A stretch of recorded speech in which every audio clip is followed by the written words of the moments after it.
Hello, in this video I really want to talk to you about permission seeking as an autistic ADHDer. I'm Nikki Butler, also known as the Autistic Joyologist.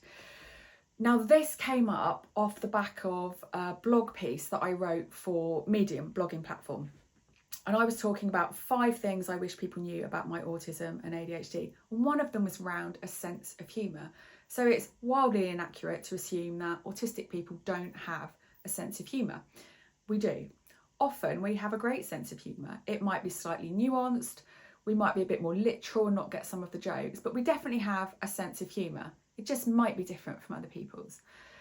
But somebody raised a really interesting point on a comment that got me thinking, and it was around the fact that they often had to seek permission from others to find out if something was funny or not. So knowing whether something was supposed to be funny before being able to laugh at it, because you have this worry that maybe it's not supposed to be funny, or maybe that's not the appropriate reaction.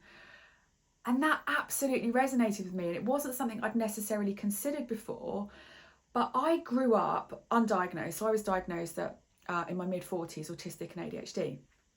I was renowned through my particularly late teens through to early 30s for being the person that would blurt out something wildly inappropriate in the middle of a situation, would laugh at things that nobody else found funny, or would maybe make a serious comment to something that was supposed to be a joke. And it was really difficult to read the cues, to understand, to the point that you then start to hold back on a response to see how everybody else is reacting first. You know, knowing if somebody else finds it funny gives you permission to laugh. It lets you know the situation is funny or not.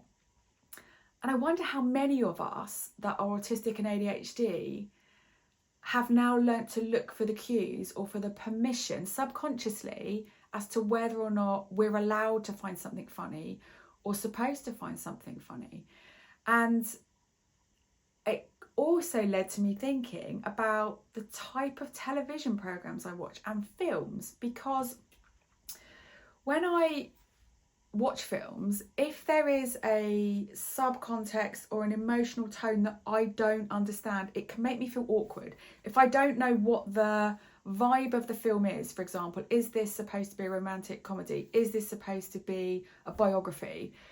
I don't know what emotion it's supposed to evoke on me, and therefore how I'm allowed to react. And even when I'm watching things on my own, often I can feel quite uncomfortable if I can't predict or work out the tone, the emotional context of the film. I switch it off and I don't watch it.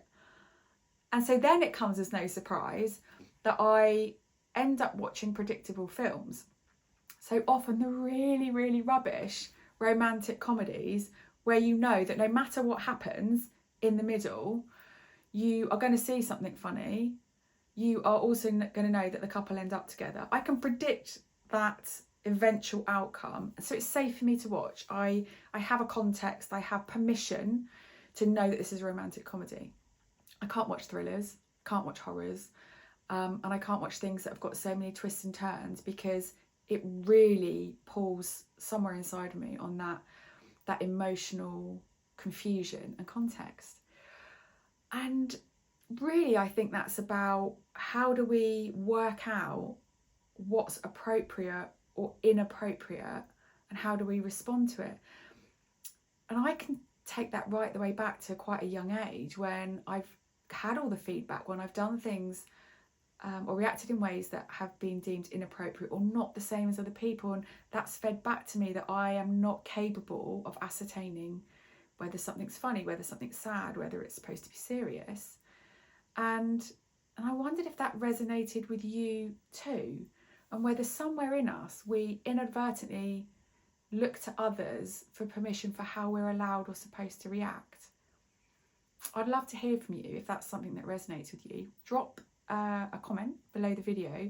Feel free to get in touch via any of my socials, or if you prefer, you can drop me an email on hello@autisticjoyologist.co.uk. Have an amazing day.